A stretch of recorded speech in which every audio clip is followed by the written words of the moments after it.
Welcome to Grace Abounds. I'm Pastor Emily Baton. Today, I will be sharing with you my Sunday sermons from St. John's Lutheran Church in Palm Desert, California. Thank you for joining us, and may you find grace, peace, and comfort in the message today.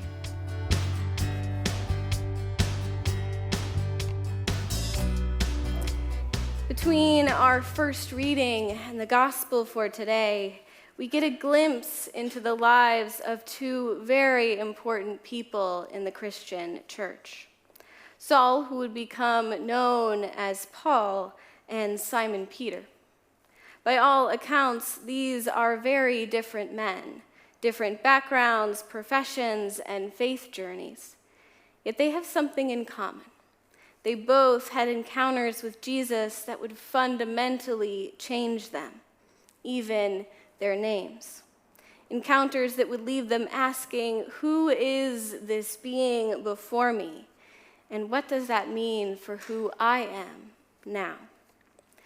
Before we can answer who they are or will be, we must first ask who they were before. Who was Paul before his encounter with Jesus? Well, first he was called Saul, a Jewish man from Tarsus and a part of the tribe of Benjamin. Paul was a Pharisee, a scribe and a scholar who knew the Torah backwards and forwards, an upstanding member of the temple who upheld the law and its purity codes. He also sanctioned the imprisonment and killing of anyone who broke these laws. This is the man who, when called by name from on high, fell before Jesus asking, "Who are you, Lord?" Interesting that Saul knew the Lord spoke, but did not recognize the voice. Can you imagine the fear that must have coursed through Paul when the voice of the Lord identifies as Jesus? The same Jesus whose follower Saul made it his mission to bring to an end. But Jesus does not strike him down. He simply sends Saul on a new mission. The encounter has left Saul blinded, and so upstanding and powerful Saul is at the mercy of those around him, including the man he is being sent to, Ananias.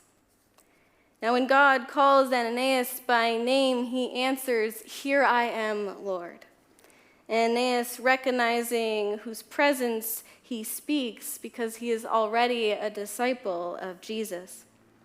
Ananias, however, is uneasy with what he is being asked to do, which is understandable, considering who Saul is and what Saul has done. I'm not sure I would have had the courage or capacity of forgiveness to seek out someone who killed my friends and was actively hunting me. He could have ignored the call from God. He could have let it go and pretended he didn't hear it. He could have taken advantage of Saul's vulnerability and harmed him. But he didn't. Ananias followed the call. He showed a compassion for his brother Saul, something Saul had never shown to people like Ananias. He restored Saul's sight, baptized him, and gave him something to eat. And so Saul became a new man in the knowledge of Jesus as Lord. Saul, the Pharisee, persecuted Christians, but soon to be Paul, the prisoner, proclaimed the gospel. What does it mean that Jesus chose this man to spread the good news? What does it say about the people we choose to write off, or the expectations that I set for myself? Jesus does not call people for their perfection or their purity. Jesus calls people for who they are, Just take a look at our next important person of faith, Peter. Now, who was Peter before he met Jesus? Well, he was Simon. Simon was a fisherman in Bethsaida, a town near the Sea of Galilee. Until one day, Jesus came along on the shore and called him by a new name, Peter, and said to follow him. One simple encounter changed Simon Peter's life forever. He would become a disciple of Jesus, witness miracles, and travel throughout the region. Peter would hit stumbling blocks along the way. Times he was afraid and doubted the Lord's plans, just as Ananias did. Like when he tried to walk to Jesus on the water, became scared and began to sink before Jesus saved him. Or the time that Peter rebuked Jesus for predicting his brutal death. Yet through it all, Peter proclaimed Jesus as Lord and took the call to follow him very seriously. And follow him he did all the way to the cross, where Peter would then deny his Lord 3 times. Peter knew who Jesus was, and he walked away, all the way back to where he started, fishing on the Sea of Galilee. This is where Jesus shows up on the shore again, but they don't know who he is.